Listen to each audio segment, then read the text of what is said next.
to the Daily Flip podcast. I'm your host, Alex, and today we're going to be flipping through a story about Trump's abundance, or more accurately, anti-abundance agenda. This article comes from National Review, and it has some pretty pointed opinions that we are going to both agree, disagree, take on, so on and so forth, but we're going to attack this thing head on. And of course, we ended it with our Daily Delight, a story meant to leave you feeling positive, ready to take on the day. Now, that's enough rambling from me. Let's jump into our daily debate. Are you okay with buying less? It's a simple question in my mind because we are in a time where it may be necessary. So, are you okay with buying less for the future of the United States?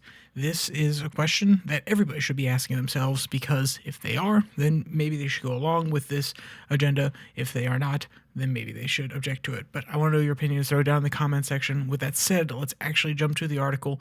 The headline from, like I said, National Review reads, Trump's Anti-Abundance Agenda.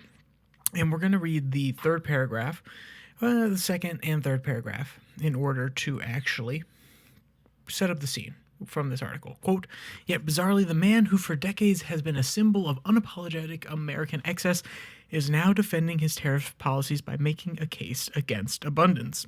When confronted with the reality that should his tariffs go fully into effect, Americans will no longer have access to low-priced goods that are currently being imported, Trump is now arguing that children are going to have to get used to having less. End quote.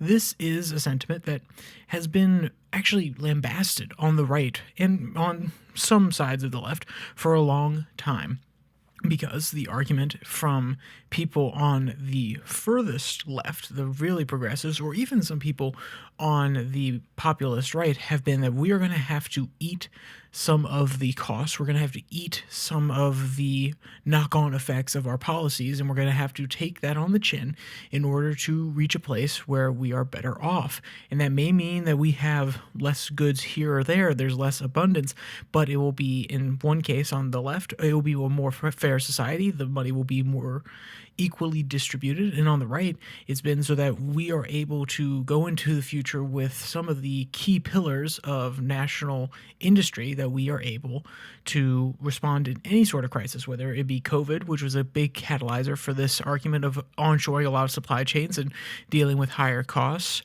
or in other cases like a recession or a military conflict, which we hope we're not in anytime soon, but the argument that we need to be prepared for it is not lost on a lot of people.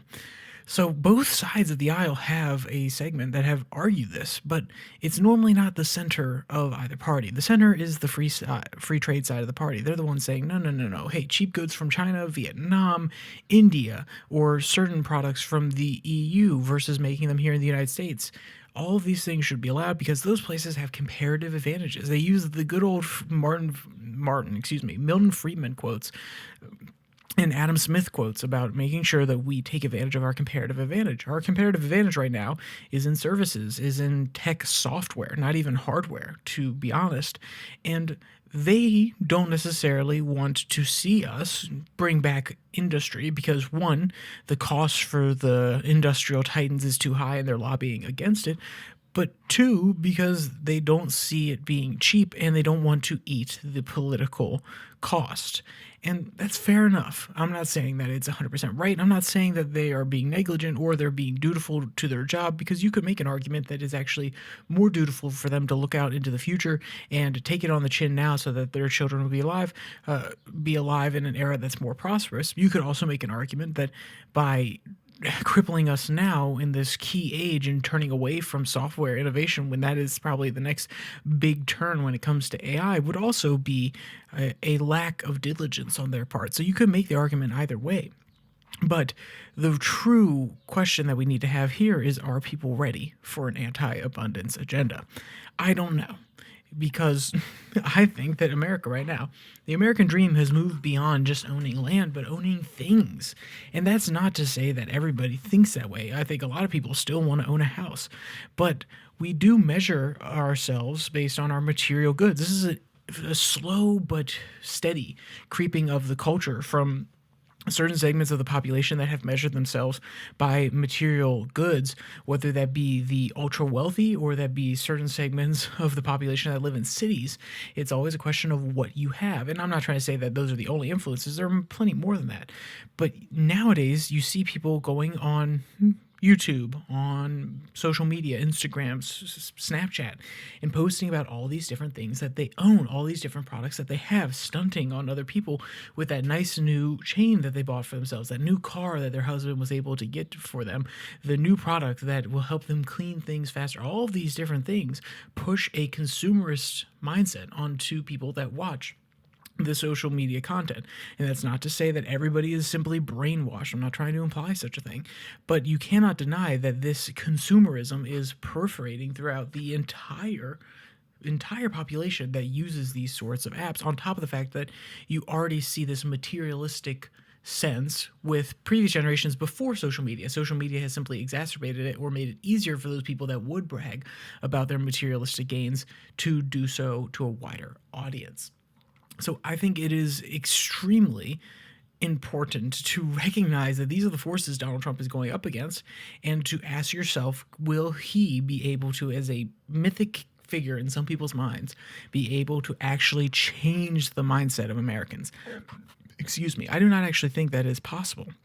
I don't think he has the political power behind him, especially with his current numbers dropping as they are.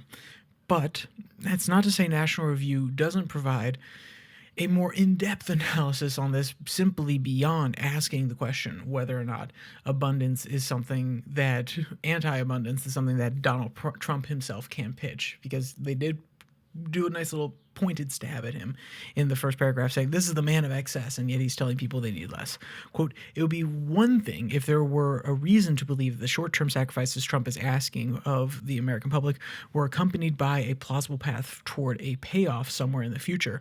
This was the case with economic downturns during the early part of Reagan's first term, when the combination of tight monetary policy and tax cuts took time to take effect and create conditions for a boom that began 2 years later.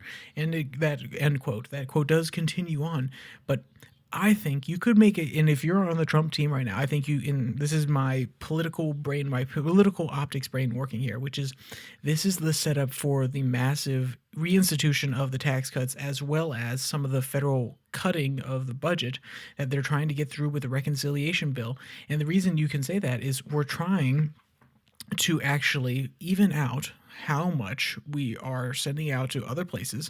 And this means that we're trying to have a more balanced import-export scale. And therefore, when we try to take on the other issues of bloated spending and lots of debt on said spending and try to curb that back slowly by replacing or stripping away some of the funding from these different places, we're trying to create a system in which we actually get paid more because we export more, or at least we don't owe as many people as much money in debt that we are sending away. And then also we're trying to balance the scales on how much we continue to grow the debt. We're trying to limit that so other places aren't buying up that debt.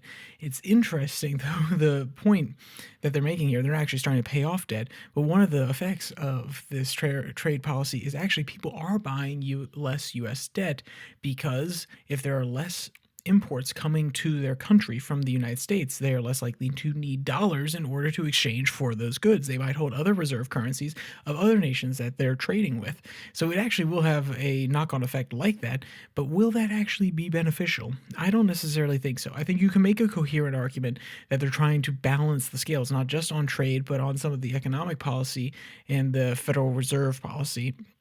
And what I mean by that is how much the Federal Reserve is willing to print money, and then also how much the Fed in general is able or willing to buy bonds or sell bonds, no matter, because remember, the Fed also buys back bonds. Sometimes they do it in U.S. markets in order to provide stimulus. There's lots of different points that I could make on that front, but what I'm trying to get at is maybe you could argue that it is a cohesive policy. I haven't seen them make that argument quite yet, that they go hand in hand, and that would be something, if they did make that argument, but that would be very akin to the Reagan A's. And let's be clear, Trump is not Reagan. He is not the figure that Reagan was. Trump has had 2 non-consecutive terms. His policy has been less consistent and less hard-line, sticking to what he said. But there is a possibility that you could make that argument. So watch out for it going into the future. If there's any value add I can have here besides talking about the theory of things, it is to tell you you need to watch out for this possible policy twist, this possible PR change in messaging, because it's going to directly affect the markets, if anything. If you want to be straight down to the money there, it could be something that boosts the markets if they see a cohesive plan that actually has some prospects of working out, and companies would be more willing to invest in the United States because they know these tax cuts are coming. They know that they're trying to actually strengthen the dollar a little bit by not having so much debt out there in other countries. But that doesn't necessarily mean it's going to. But in that case, you could very well find this information useful if you've made it this far.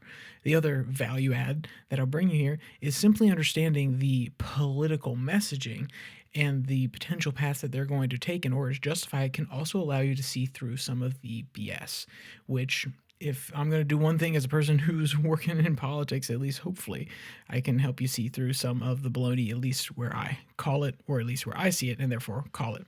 So, with that said, let's jump into our daily delight. This one comes from our friends over at the Daily Bunny, and the headline reads, "Bunnies cozy up on a sofa." And honestly, the photo of these two snuggling, getting right next to each other, the beige one, the blonde one, has its ear just lifted like, "What's going on, bro?" It's honestly adorable. So that will hopefully leave a smile on your face as you go in through the rest of your day and you complete everything that's going on there. And if you want to check out that Daily Delight, as well as the other article from National Review, both of them will be linked in the podcast description below that like and subscribe button.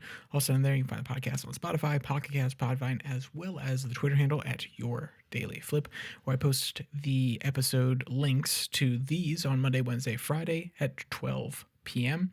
And also the links to 6 and 6, which is 6 stories from around the world in 6 minutes or less. That comes out on Tuesday and Thursday, also at noon or 12 p.m. Eastern Time. So, with all that said, there's only one more thing to say. Stay safe, don't die.